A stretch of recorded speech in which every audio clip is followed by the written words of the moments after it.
So that's one of the reasons I think that emotional intelligence had this rapid rise within a year or two to being extremely popular and in extremely high use. And the field was really, there were a lot of effects of the fact that it just became popular so quickly. Firstly, on the way that the public saw AI, the public perception of AI, and secondly, in the way that the research community started to look at it. So one of the problems was that people were so enthusiastic about emotional intelligence that they really wanted to start using these training programs and tests and other things straight away before there was any research base that it was any good, before there were any validated tests that showed that emotional intelligence was important. So they used whatever was there, these business practitioners and consultants, even though they had yet no evidence base. There was also no evidence base for several claims that were bandied around as true. And one of the most important and most often repeated claims was that emotional intelligence is more important than IQ. So this was basically held to be true for a while and is still appearing on many websites of people who are promoting their emotional intelligence products. So there's this claim that abounds, but is it in fact true? We didn't know in the mid to late 1990s. So there was, as a consequence of this massive popularity, also a backlash against emotional intelligence. If it's everywhere as a hyped up buzzword, if everyone's so enthusiastic and they're all talking about different things, there's a perception that this is just a fad, this is a hyped up fad, this is nonsense. And I think this is illustrated by this Dilbert cartoon. I like Dilbert, so I thought I'd put this up here. So we've got Dogbert, the little dog character, saying, "Don't mind the stopwatch, I'm testing my theory that people get dumber every minute." And Dilbert says, "It's not so simple, Dogbert. You'll also have to consider my emotional intelligence, which is defined in a book I haven't read." 12 seconds, says Dogbert. So this really illustrates the idea that a lot of people are viewing emotional intelligence as this empty executive buzzword, and also that there's a lot of claims floating around about what emotional intelligence is, and also a lot of people that haven't read any sort of definition in any sort of reputable book about what this is. It just has a protean sort of meaning. So quite apart from the public perception of AI and industry use of AI, there's also effects on the research community of this really rapid rise to popularity. And one of the things that happened was researchers are just like everyone else. Once it became so much in the public eye, a lot of research teams started to take an interest in it and decide that they would research this. And they all started at the same time. So this research began with a number of teams working in parallel so that their research didn't inform each other. There were different teams in different places who were saying, I'm going to study AI and I'm going to define it like this and measure it like this. And that could be completely different to another research team and the way that they were defining and measuring the concept. So there were a lot of people defining and measuring emotional intelligence in a lot of different ways. This caused great confusion because people could claim that emotional intelligence was this or that, and it could be a completely different claim or definition to another team. So in an effort to end this confusion, there were a few researchers that started to look at the similarities and differences that different teams' conceptualisations of AI had, and they said, okay, there basically seems to be two major trends. There's two major ways that people are defining and measuring emotional intelligence.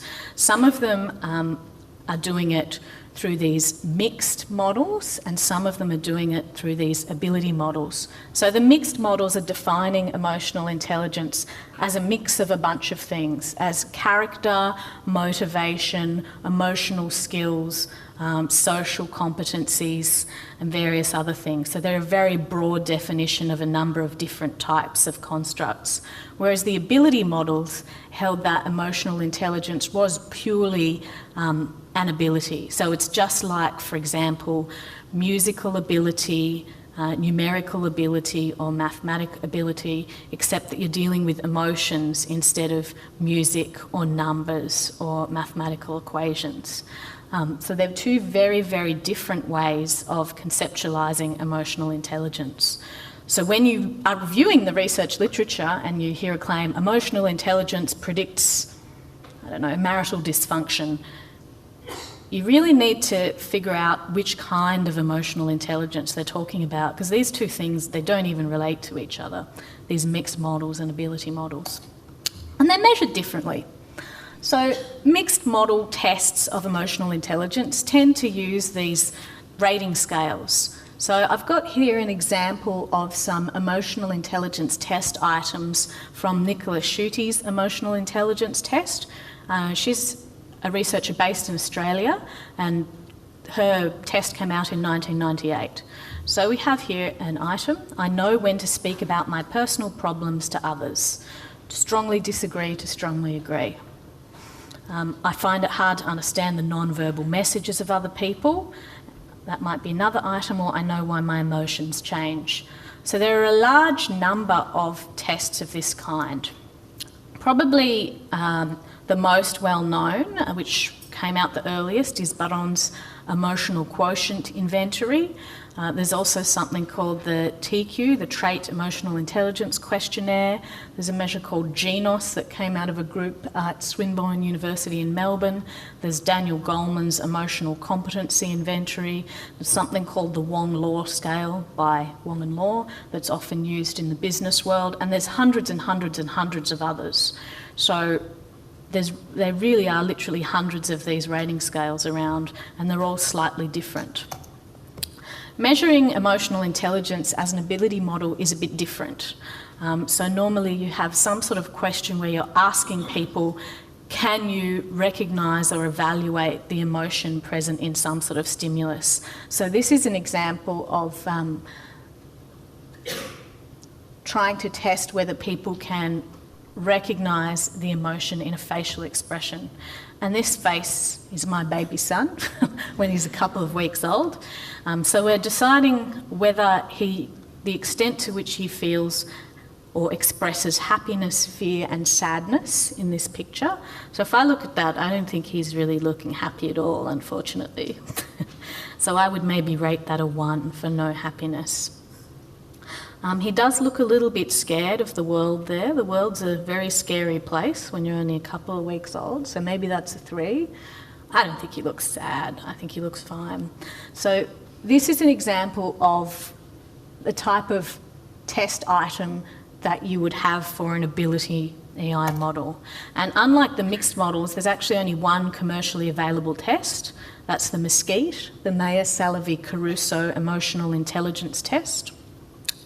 So these are very different, these mixed models and these ability models. And I'll just go through some of the differences between these two kinds of emotional intelligence in the research literature. So mixed models are also known as self-report emotional intelligence, self-estimated emotional intelligence, trait emotional intelligence, and personality emotional intelligence. Ability models have a lot of names as well: ability-based emotional intelligence, information processing emotional intelligence, or objective emotional intelligence. As we saw on the previous slide, mixed model tests tend to use rating scales as their items, whereas ability model tests tend to use items where the test taker has to make some sort of judgment or evaluation of a test stimulus. Mixed model test scores tend to be strongly related to well-known personality traits. In particular, they relate to the personality trait emotional stability. So people who are high on emotional stability would very rarely feel depressed, anxious, or vulnerable to stress, and they'd be very quick to get over those sorts of feelings. So these mixed model tests of emotional intelligence show a really strong relationship with those personality traits. So strong that it's been argued that they're actually just measuring these existing personality traits, that what we've got is a relabelling of existing traits rather than measuring a new construct, emotional intelligence.